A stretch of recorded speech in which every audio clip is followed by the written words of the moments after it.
Zakaj delam dodatno v Slovenj Gradcu in v Novem mestu?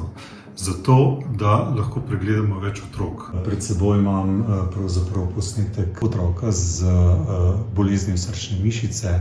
Samo v naši bolnišnici bi lahko opravili 5 ambulant tedensko, ker s kolegico hodiva dodatno delati v druge bolnišnice, jih opravimo 8 in s tem naredimo pravzaprav pogledamo 60% več otrok, kot bi jih samo v tej bolnišnici.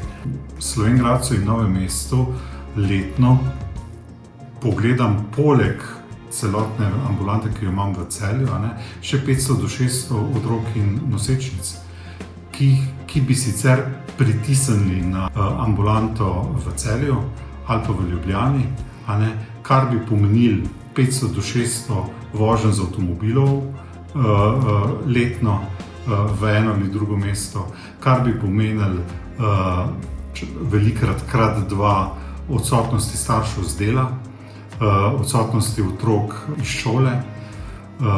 Tako da tudi z tega stališča je treba gledati dodatno delo.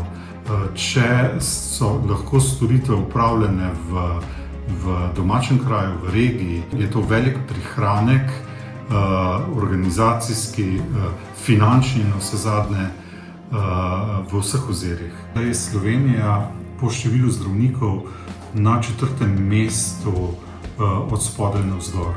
Na drugi strani so pa države, kot je recimo Nizozemska, skratka imajo zdravnikov 2 in večkrat več, kot jih ima Slovenija.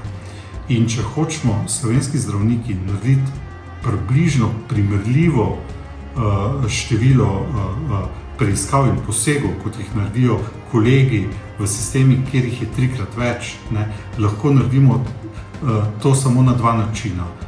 Da hitreje delamo ali pa da delamo več ur. In hitreje delamo, to je res.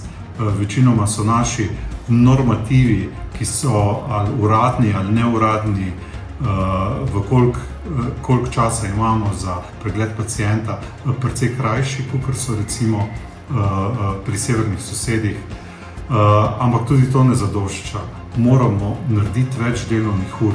Se pravi, moramo del svojega prostega časa nameniti zdravstveni dejavnosti.